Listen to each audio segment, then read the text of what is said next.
In American history, and even in the history of humanity, every human being that has ever fought for anything, let's just focus on America. Every human being that has ever fought for anything in America, no matter what political side they were, no matter what color they were flawed. From MLK to Nat Turner to Thomas Jefferson to George Washington to Abraham Lincoln, if you read their stories, Benjamin Franklin, George Washington, all of them were flawed. All of them had beliefs and values many of us don't agree with. Nobody was perfect. Only Jesus is perfect. But what we have done in history is we've seen those who've contributed something meaningful to American society, and we value them. We place them in our history books. We acknowledge some good that they have contributed. And we rarely discount. We give a lot of grace. We will put up a statue. We will put them in the K-12 history book. We will teach about the courage of Robert E. Lee, even though he was a cruel slave master and fought against the Union. And I'm not complaining about that. I'm just stating fact. My question is, why is it when Black Lives Matter and their values and things that many of us may not agree with come to light, they are discounted, even labeled as something demonic or evil? But we don't label people who raped other human beings and stole other human beings from their homes as demonic.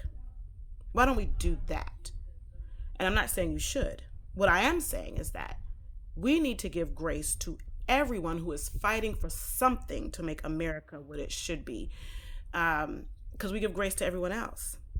And if you think, well, I'm not racist, this is just these people who enslaved my ancestors, raped my ancestors, lynched my ancestors, approved of our being segregated and given a less than quality education, and so on, etc., etc. You have no problem giving them grace and hailing them as a hero and some meaningful contributor to American history.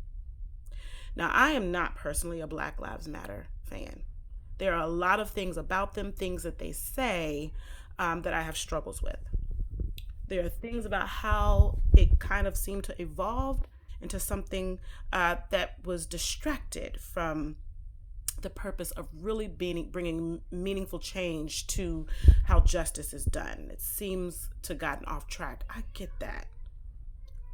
But I will not, especially not on social media, rail against them, label them as evil and demonic or even dangerous to our American society, when my ancestors have for centuries lived under the danger of racism in this country.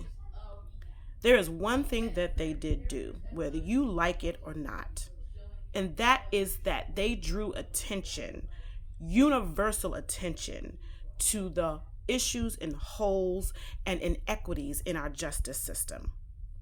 I will not take that away from them any more than you will take the credit away from Thomas Jefferson writing the Constitution.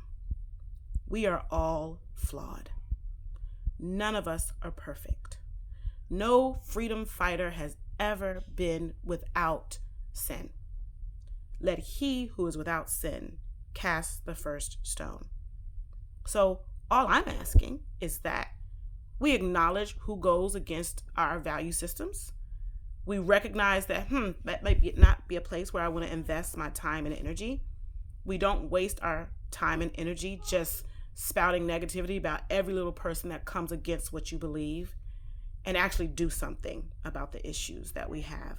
So maybe your name can be listed amongst those who contributed something to the progress of our country, that even those who may not agree with you completely or your values completely can see some good you brought to the table.